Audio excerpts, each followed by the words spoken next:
kò lè bímọ ṣé ọkọ lè kọ aya yìí sílẹ̀ nítorí pé aya yẹn ò sòótọ́ fún kí wọ́n tó ṣe ìgbéyàwó. The Bible forbids, rejects, divorce on any other ground apart from fornication.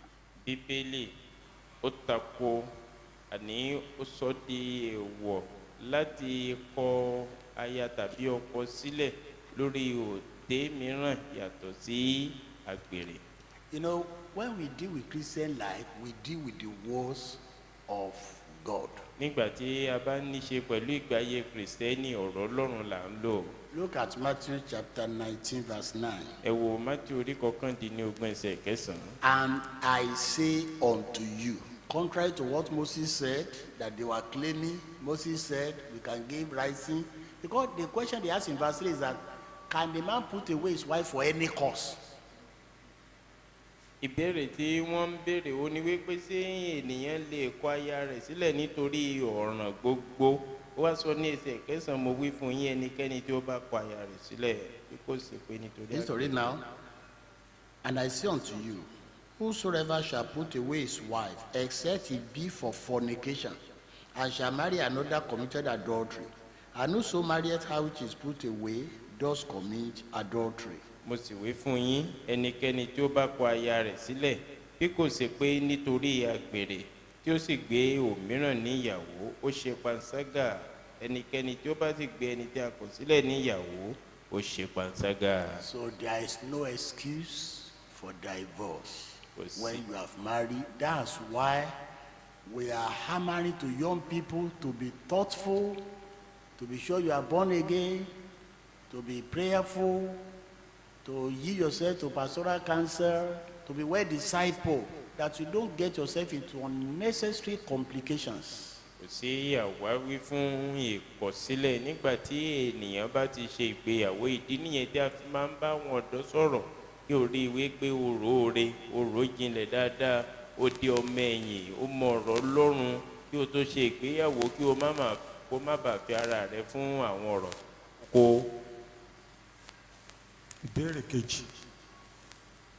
Tí ọkọ bá wà pẹ̀lú ìyàwó nínú ilé tí ọkọ sì ń ṣe àgbèrè, ǹjẹ́ irú ìyàwó bẹ́ẹ̀ kò lẹ́tọ̀ọ́ láti yàgò fún un nípa ìbálòpọ̀ nítorí àìsàn tí ó wà níta?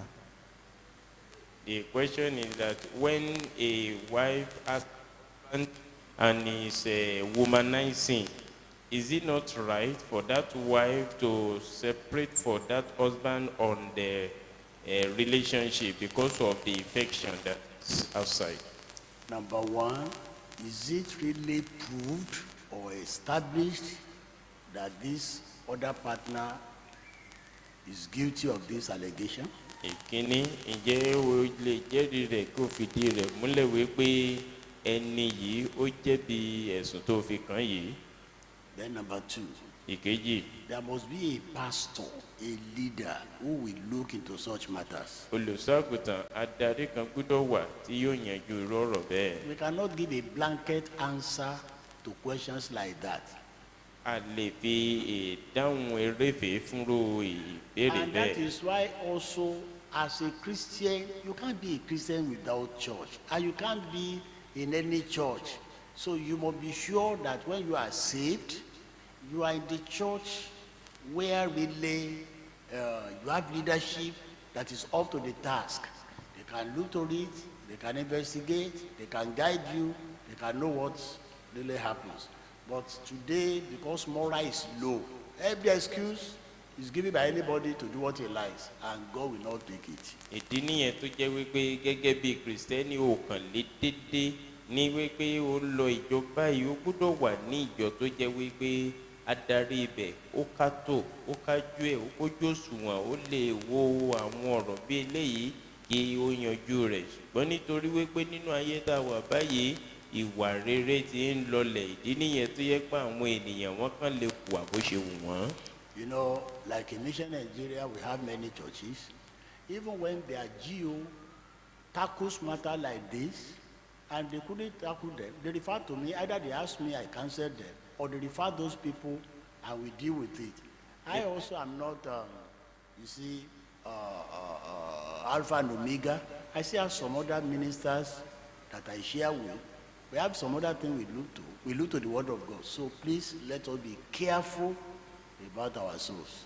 ní mission Nigeria a ní ọ̀pọ̀lọpọ̀ ìjọ níbẹ̀ tó jẹ́ wípé nínú ìjọ wọn tí wọ́n bá nírú ìṣòro bí eléyìí tí wọ́n lè fi ṣọwọ́ sí wa bóyá nípa bíbèrè lọ́wọ́ wa kán béèrè ìmọ̀ràn tàbí kí wọ́n ní káwọn yẹn kí wọ́n lọ bá wa láti gba ìmọ̀ràn kí a bá wọn sọ̀rọ̀ ẹ̀sìn mọ̀ náà wípé èmi náà pẹ̀lú mi ò kì í ṣe ẹni tó dá wà mo ní àwọn adarí ẹ jẹ́ kí a rí From wípé time to time, tomorrow now, I'll be receiving a man, his wife, and a child on particular issue that I've been dealing with, and I told them they should come and prepare to stay for this number of days if they agree.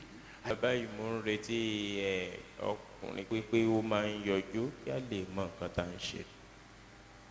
Next one. béèrè ẹ jọ̀wọ́ ṣé kìí ṣe ẹ̀ṣẹ̀ nígbà tí dáfídì mú abigail gẹ́gẹ́ bí aya ṣé ọmọ ọlọ́run lè ṣe bẹ́ẹ̀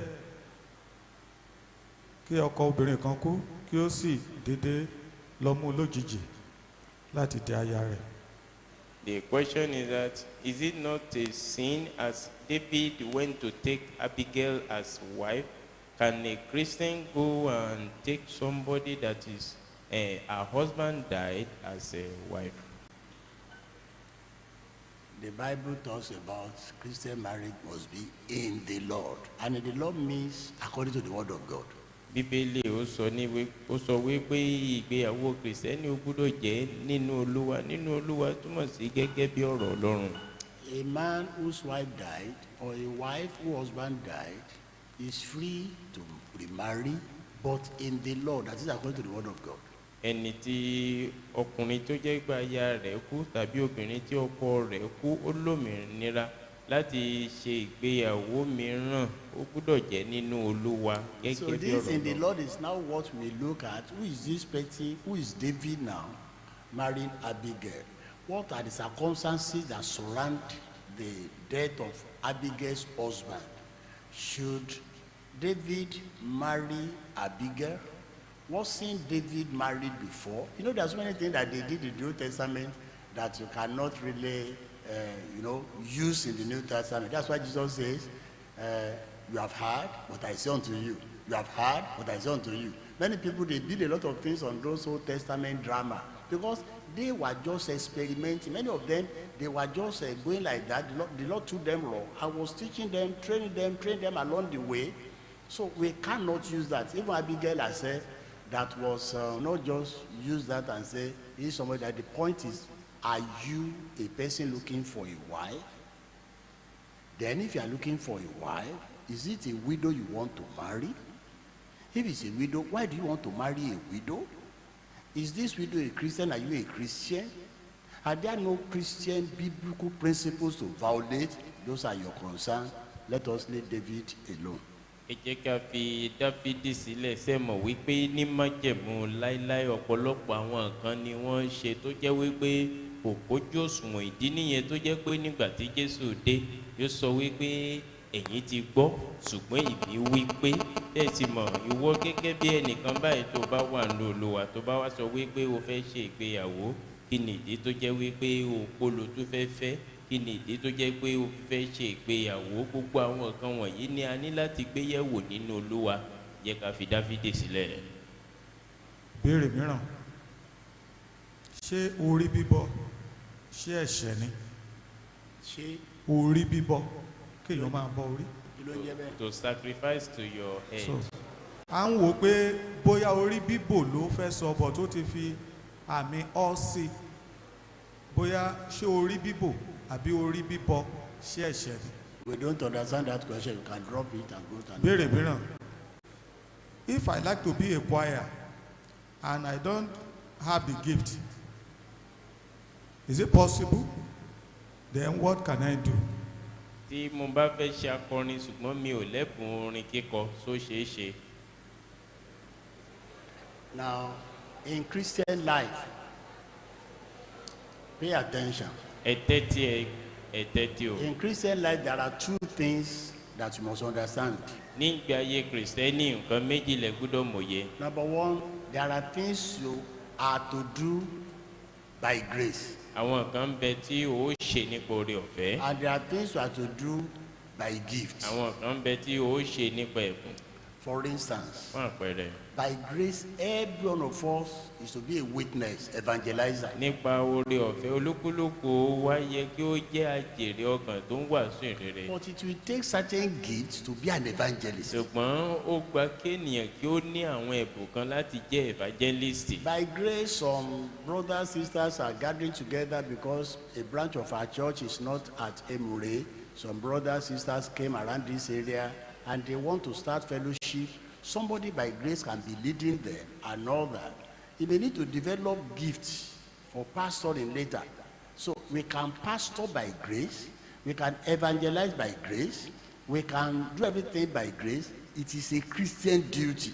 But when it has to become an assigned work, like a calling, God will also assign an enablement, which we call gift, to carry out that work. So it is what we are going to use to judge. Ṣe àwárí ẹ̀bùn rẹ̀ nítorí pé gẹ́gẹ́ bí onígbàgbọ́ ẹ̀bùn ń bẹ tó jẹ́ pé a ti fi sínú rẹ̀ bó bá ṣe ń dàgbà ni àwọn ẹ̀bùn náà yóò máa jẹyọ. So that's why we teach on spiritual gifts in the church, so that everybody know what he has, what he can do, and where he can fit in to serve God. Ìdí nìyẹn tí a fi ń kọ́ni lórí ẹ̀bùn ti ẹ̀mí nínú ìjọ kí olúkúlùkù kó mọ ohun tó jẹ́ ohun tó lè ṣe kí ó lè mọ ibi tí ó yẹ fún wọn láti sìn Ọlọ́run. Béèrè mìíràn, wọ́n ní kí ni ó túmọ̀ sí pé ènìyàn ń sùn nínú ẹ̀mí tàbí pé mo lálàá pé mo ń sùn, ṣó túmọ̀ sí pé mo ń sùn nínú ẹ̀mí? What does it mean to sleep spiritually? If I dreamt that I'm sleeping, does it mean that I'm sleeping spiritually? In Ephesians chapter 5 verse 14, Éfésù orí ìkarùn ẹsẹ̀ kẹrìnlá, say, awake thou that sleepest, ó ní jí ìwọ ẹni tí ó sùn, and arise from the dead, kí o sì jí dìde kúrò nínú and the Lord òkú, will give you life. Kristi yóò sì fún ọ ní He now ìmọ́lẹ̀. says, see that you walk circumspectly. That's in verse 15. Ó wá ní kẹ́rí wípé ẹ máa rin ìrìn ṣégeṣége yẹn ẹsẹ̀ That is, karùndínlógún. you must be sure that your spiritual sensibilities are sharp. Ìyẹn tó túmọ̀ sí wípé iyè rẹ nínú ẹ̀mí ó mú yányán. So when you are becoming spiritually dull, that's what we call spiritual sleeping. Tí o bá wá ti ń kújú nínú ẹ̀mí, ìyẹn ni oorun ti ẹ̀mí. And you are not understanding what the will of the Lord is. O wá mọ̀ye nǹkan tí ìfẹ́ Ọlọ́run já sí. And so that is what you have to take care of. It's not physical sleeping can be a result of spiritual sleeping. I think somebody is always sleeping in the church is because maybe his mind is not in the word of God, is not really interested in the word of God and all that and all that. It can also be a result of tiredness. It can be a kept vigil. It can be anything. But one thing is that when you talk about spiritual sleeping, you talk about spiritual dullness. Oorun nípa ti ẹ̀mí ó lè jẹ́ oorun ti ara ó lè jẹ́ àbáyọrí oorun ti ẹ̀mí. Fún àpẹẹrẹ ẹni tó jẹ́ kó wà nínú ṣọ́ọ̀ṣì nípa ọ̀rọ̀ Ọlọ́run bó ti ń gbọ́rọ̀ Ọlọ́run ó ń sùn. Mo sì fẹ́ kí ẹ mọ̀ náà pẹ̀lú wípé nígbà tí a bá ń sọ nípa ti oorun nípa ti ara ó lè jẹ́ kó ti rẹ ni yìí, ó lè jẹ́ wípé ó ṣe ìṣòro ni, ṣùgbọ́n nígbà tí a bá ń sọ nípa wípé ẹnìkan ń sùn nínú ẹ̀mí, ẹni yìí ó ti kújú nínú ìmòye rẹ̀ ti ẹ̀mí ni. Nínú iṣẹ́ ara nínú ìwé Gàlátíà orí karùn-ún ẹsẹ̀ ìkọkàndínlógún, kí ni ìtumọ̀ ìríra? In the works of the flesh in the book of Galatians chapter 4, 5. in the book of Galatians chapter 5 verse Even if you are to use the language as it is, from that word of cleanness, as he let said. me put it this way. Again, so believe. Ìríra, ìkórìíra. If you are to use Yoruba language, kí ni ìtumọ̀ ìríra? Ìkórìíra. Ìwà ìríra tó ń rí ni lára. So you now watch, what do I do that are unclean? What do I do that are unbecoming? Things God cannot love, that men cannot love. Being immoral, being impure, being unclean. Avoid it. Christians don't do that. Àwọn nǹkan tí yóò tọ́, àwọn nǹkan tó jẹ́ ìwà tí ò dáa, o ní láti ṣọ́ra fún Kristẹni ò kì í ṣe.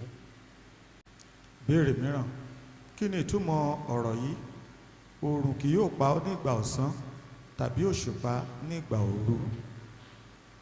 What's the meaning of the word? The sun shall not smite you in the day and moon in the night.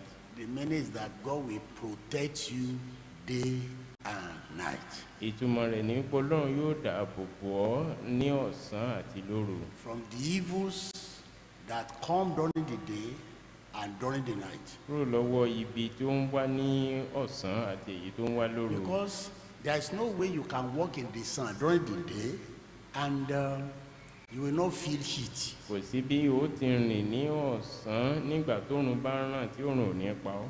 But that language is telling you the thing that can look painful, dangerous during the day, because the sun can be painful, can be dangerous for your health.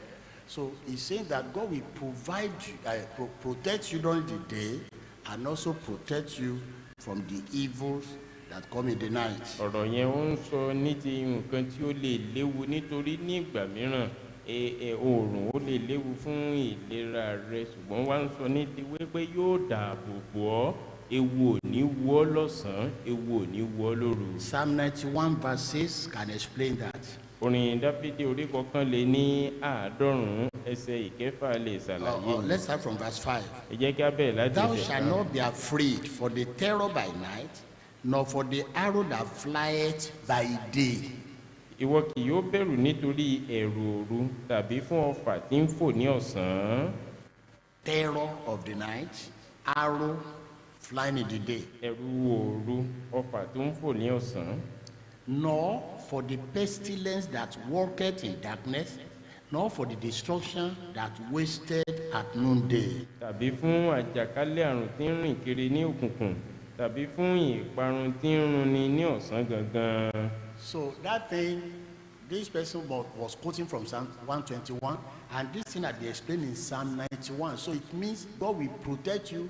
Dangers of the day, you can be mobbed, you can be attacked, you can run into problem.